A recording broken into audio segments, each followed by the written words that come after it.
جی السلام علیکم ناظرین، بریکنگ نیوز ود اون شرازی کی ایک اور اہم ایپیسوڈ اور میں آپ کا ہوسٹ سید اون شرازی حاضر خدمت۔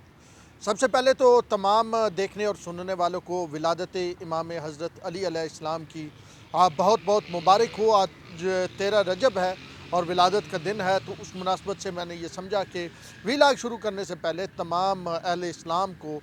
جو ہے وہ ولادت مولا علی علیہ السلام کی مبارکباد دی جائے۔ آج دو اہم موضوعات ہیں جن پہ ہم گفتگو کرنے جا رہے ہیں۔ ایک تو ہے جی ایک اہم میٹنگ ہوئی ہے ISPR کی اور مالکان کی، چینل مالکان کی، اور یہ میٹنگ ہمارے ذرائع بتا رہے ہیں کہ لاہور میں ہوئی ہے، اور اس میں ISPR کے مطلب جو لوگ تھے انہوں نے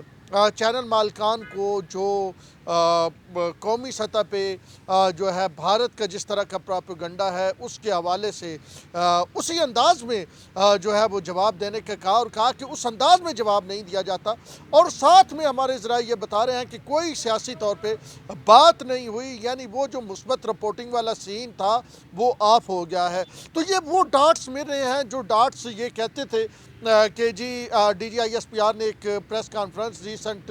نیئر پاسٹ میں کیا، اور انہوں نے کہا کہ جی ہمارا سیاست کے ساتھ کوئی تعلق نہیں ہے۔ تو اس پہ ہم بات کریں گے کہ کون کون سے مالکان گئے اور کیا گفتگو ہوئی، اور اس میں پھر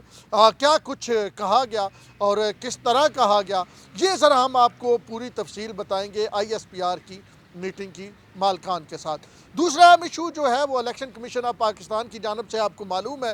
کہ باقاعدہ طور پہ آرڈر آ چکا ہے، نے 75 ڈسکا کا وہ نل اینڈ وائڈ قرار دیا الیکشن کمیشن نے۔ کافی لوگوں کی آپ رائے، تجزیہ کاروں کی رائے، وی لاگرز کی بات سن چکے ہوں گے، اور پھر اس کے بعد جو RPO ہیں اور اس کے ساتھ کمشنر ہیں ان کو ضلع بدر کرنے کی، ڈویژن بدر کرنے کی بات کی گئی، اور DPO DC AC DSP ان کو جو ہے وہ معطل کیا گیا، اور یہ کہا گیا الیکشن کمیشن آف پاکستان کی جانب سے کہ ان کے خلاف انکوائری کا جو فیصلہ ہے وہ یہ طے ہوگا کہ کون کرے گا، وفاق کرے گا، صوبہ کرے گا، الیکشن کمیشن۔ اور ساتھ میں IG اور جناب چیف سیکرٹری کو 4 مارچ کو طلب کیا۔ 3 مارچ کو الیکشن ہے، اس پہ بھی ہم گفتگو کریں گے، اور اس کا کیا افیکٹ پڑے گا سینٹ الیکشن پہ، اور جو پاکستان میں یہ کہا جاتا ہے کہ مقتدر حلقے جس کے ساتھ ہوں کچھ لوگ ویسے ہی اس کے ساتھ چلنے لگ پڑتے ہیں، اور ایک اسد عمر کا بھی بیان اسی سے ملتا جلتا آیا۔ تو ان دو موضوعات کو آج ہم تفصیلی طور پہ بات کریں گے اور کچھ اندر کی خبریں آپ کے سامنے لے کے آئیں گے۔ سب سے پہلے تو جی ISPR کی جو ہمارے ذرائع بتا رہے ہیں ایک میٹنگ کال کی گئی جمعرات کے دن، یہ تقریباً 2 ہفتے 11/7 ہاں 2-1 ہفتے پہلے کی بات ہے۔ تو جمعرات والے دن ایک میٹنگ کال کی جاتی ہے اور اس میں مالکان کے ساتھ گفتگو ہوتی ہے۔ یہ مطلب کوئی نئی بات نہیں ہے، یہ کوئی آپ یہ کہیں کہ کوئی سرپرائز نہیں ہے، ہوتا ہے ISPR جو ہے وہ مالکان کو آن بورڈ لیتا ہے۔ تو اس میں جو ہمارے ذرائع تھے، کوئی کہیں رمضانی شمضانی بھی بیٹھا تھا، اور کہیں رمضانی نے جناب کوئی ہمارے تک سٹوری پہنچا دی، تو ہم بڑے محتاط ہو کے یہ تفصیلات آپ کے سامنے لا رہے ہیں، اور ہمارے ذرائع یہ بتا رہے ہیں کہ اس میٹنگ میں کوئی سیاسی بات نہیں کی گئی، اور نہ اس میں یہ کہا گیا کہ آپ حکومت کی جو ہے وہ مثبت کارکردگی کو اجاگر کریں، اور تقریباً پہلے بھی جب یہ میٹنگ سے پہلے کسی نہ کسی طریقے یہ بتا دیا گیا تھا یا یہ باور کروا دیا گیا تھا کہ سیاسی حوالے سے اس میٹنگ میں کوئی بات نہیں ہوگی۔ بالکل اسی طرح جس طرح آپ نے وہ پریس کانفرنس دیکھی رد الفساد کے 4 سال پورے ہونے پہ، اس میں بھی یہ باور کروا دیا گیا تھا کہ سیاسی نوعیت کی کوئی بات نہیں ہوگی، سیاسی کوئی سوال نہیں ہوگا، اور اگر کوئی سیاسی سوال ہوتا بھی ہے تو اس کا سیاسی جواب نہیں دیا جائے گا۔ تو اسی انداز میں یہ میٹنگ تھی مالکان کے ساتھ، لاہور میں میٹنگ تھی، اور اس میں ہمارے ذرائع یہ بتا رہے ہیں کہ تھوڑا سا یہ ضرور کہا گیا کہ جس طرح قومی بیانیہ جو بھارتی میڈیا لے کے چلتا ہے اس کو ہمیں جو ہے وہ ٹکر دینے کی ضرورت ہے، اسی انداز میں پاکستانی میڈیا کو بھی قومی بیانیہ لے کے چلنا چاہیے۔ پاکستانی میڈیا اس انداز میں جو ہے وہ مختلف ایشوز پہ جو آپ یہ کہ پوری ٹرانسمیشنز ہیش ٹیگ وہ چیز نہیں کرتا، یہ ایک بات کہی گئی، اور ٹوٹلی طور پہ قومی سلامتی کے معاملات کے پہ بات کی گئی، اور کسی قسم کی سیاسی بات نہیں کی گئی۔ نہ یہ کہا گیا کہ جی آپ اس طرح کی سیاسی جو ہیں وہ خبریں